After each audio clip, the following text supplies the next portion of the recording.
వడ్డమాని గ్రామము నందికొట్కు రూరల్ మండలంలో అంబేద్కర్ గారికి ఈరోజు మన పుట్టినరోజు సందర్భంగా ఆయనను మనము ఒకసారి స్మరించుకుంటూ మన భారత రాజ్యాంగ రచయిత మరియు ఎన్నో సంస్కరణలు చేసినటువంటి వ్యక్తి ఈరోజు మనమంతా భారతీయ జనతా పార్టీ తరఫున తర్వాత ఆయనకు నివాళులు అర్పించడం జరిగింది మన మండలంలో. తర్వాత రాష్ట్ర వ్యాప్తంగా దేశవ్యాప్తంగా భారతీయ జనతా పార్టీ పెద్దల భారతీయ జనతా పార్టీ పిలుపు మేరకు రాష్ట్ర వ్యాప్తంగా దేశవ్యాప్తంగా అన్ని చోట్ల నివాళులు అర్పించడం జరుగుతుంది.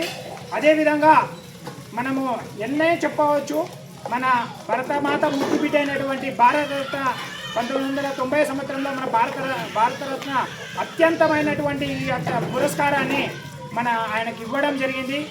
అదేవిధంగా ఎన్నో డిగ్రీలు పొందినటువంటి మన బిఆర్ అంబేద్కర్ గారు ఎన్నో సంస్కరణలు చేస్తూ ఆయన అహింస మార్గాన్ని పరమావధిగా తీసుకొని ఆయన బౌద్ధ మతాన్ని కూడా స్వీకరించి సత్యాన్ని తర్వాత అహింసను కూడా మన భారత ప్రజలకు ఒకసారి ఆయన చూపిన విధానము ఇది చాలా మనం గర్వించదగ్గ విషయము.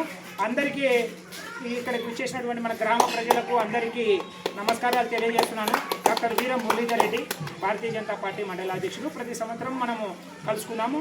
ఆయనకు నివాళులు ఒక్కరోజే కాదు, ప్రతిరోజు మనము నివాళులు అర్పించాల్సిందే. ఇటువంటి మహనీయులను మన తరాలకు, మన భావి తరాలకు ఎవరైనా సరే, మన స్వాతంత్ర సమరయోధులను కానీ, మనకు ఎవరైతే మన పెద్దలను కానీ, తర్వాత మన జాతిని ప్రపంచ దేశాలకు చాటి చెప్పినటువంటి ఏ వ్యక్తినైనా సరే మనం ఒకసారి స్మరించుకుంటూ మన భారతదేశ సంస్కృతి సాంప్రదాయాలను మనం గౌరవించుకుంటూ ముందుకు వెళ్దామని ఆశిస్తూ అందరికీ ధన్యవాదాలు.